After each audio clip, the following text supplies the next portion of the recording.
You're listening to the Patenting for Inventors podcast with registered patent attorney, Dr. Adam Diamond, founder of Diamond Patent Law, the #1 source for securing your intellectual property needs. Now, here's your host, Adam Diamond. Hello and welcome to the Patenting for Inventors podcast, episode 105, How to Respond to a Patent Cease and Desist Demand Letter. My name is Adam Diamond, a registered patent attorney and founder and owner of Diamond Patent Law in Los Angeles, California. I can be contacted through my website at diamondpatentlaw.com, that's D-I-A-M-E-N-T, patentlaw.com, or call me at 424-281-0162. In the last episode, I talked about how to write a cease and desist letter.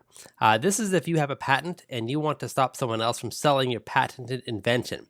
In this episode, I'm going to go over the opposite situation, where someone sends you a letter telling you to cease and desist from selling a certain product because it infringes their patent. Let's go through what steps you should do. First, as I mentioned in the last episode, cease and desist letters can be written in a lot of different ways. Maybe they give you a patent number, but maybe they're more vague. So what I'm saying in this episode might not apply to you. And also a really big disclaimer, and that is if you get a cease and desist letter, do not try to do it yourself.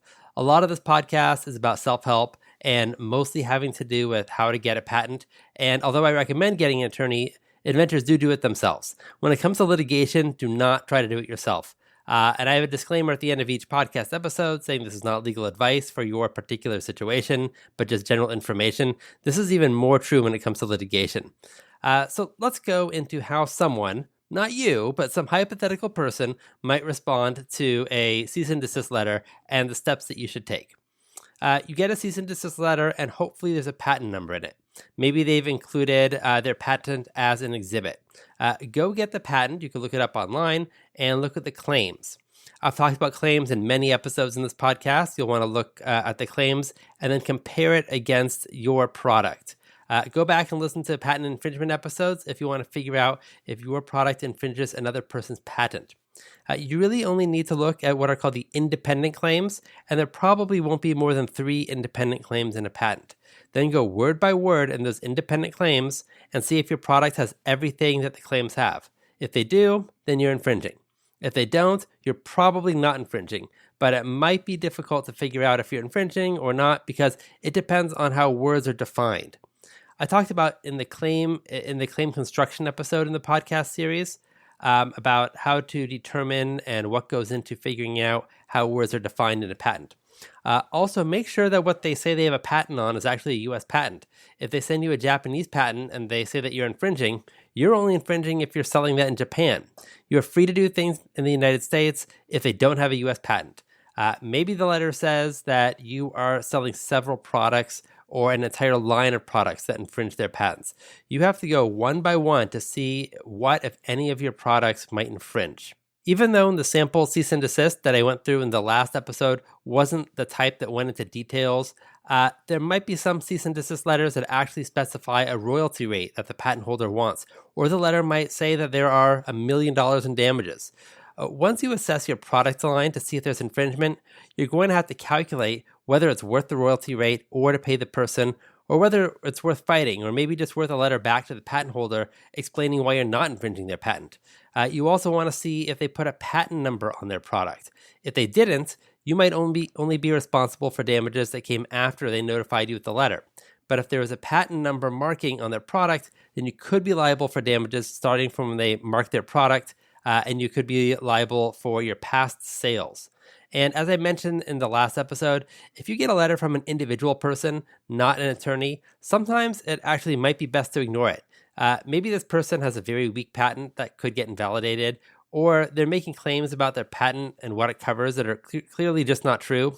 And this person is going on a fishing expedition, sending out hundreds of these letters, hoping that just 1 or 2 people won't spend the time reading the patent and will just pay off the patent holder. Now, I'm not actually suggesting that you ignore it. You should read it, and you should probably bring it to an attorney, but there is a strategy where you actually don't respond to it.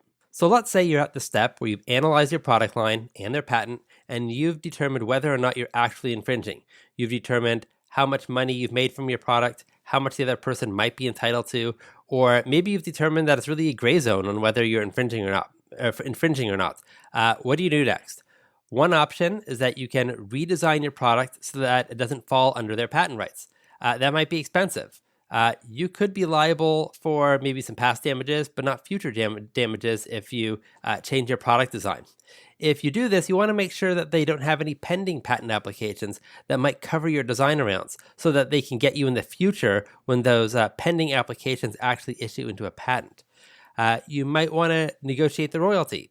You might write back saying that you think a 10% royalty is not reasonable, but you'd be amenable to a 5% royalty. Something else you might want to do is look into whether you might be indemnified by another party. Maybe there's a patent on a certain kind of gear, and you went to a manufacturer to make your product, and you didn't tell them what kind of gears to use, but they used a gear that happened to be patented. In your contract agreement with the manufacturer, you might have a clause in there that says that the manufacturer is responsible for indemnifying you in a patent dispute. So even if you lose, the manufacturer would have to reimburse you for your losses. These are all kinds of defensive strategies: ignoring the letter, designing around the patent, offering to license at a lower rate, and checking to see if you might be indemnified by another party. Let's look at some offensive strategies. One offensive strategy is to do what I talked about in the last episode, which is filing a declaratory judgment of non-infringement. If you've been threatened with a lawsuit, you can go first to a court near you, and ask the court to find that you're not infringing their patent. Another strategy is to conduct a prior art search. Now, just because they got a patent doesn't mean that they should have gotten a patent. Maybe the patent examiner missed something and never should have issued a patent in the first place. So what you can do is you look for things that came out before they filed their patent application to see if maybe their patent shouldn't have been issued because their idea wasn't new or it was already obvious. If the examiner found some references and gave them a patent, maybe the examiner really didn't understand the full scope and meaning of the previous references. So one strategy is to write a letter back saying something like, even though you received a patent and our product falls within the claims of your patent, if you attempt to sue us, we will request that a judge invalidate your patent. And if your patent's invalidated, we win, and you won't be able to even attempt to sue anyone else because you won't have a valid patent anymore. Then you might say, like, if you agree not to sue us, we will agree not to file a lawsuit to invalidate your patent. You can try to get their patent invalidated at the United States Patent and Trademark Office, or you can try to invalidate their patent at a district court. Which strategy is best should be discussed with you and your attorney. Another option is to look at your own patent portfolio and see if that person is selling anything that infringes your patents. You might write back saying that if they go forward with their suit against you, that you'll go forward with a lawsuit against them, and that might scare them off. You might also want to make sure to see if they're making any false accusations against you for patent infringement, because knowingly or recklessly making false accusations of patent infringement is actionable. So that's some of the basics for how to respond to a patent cease and desist letter.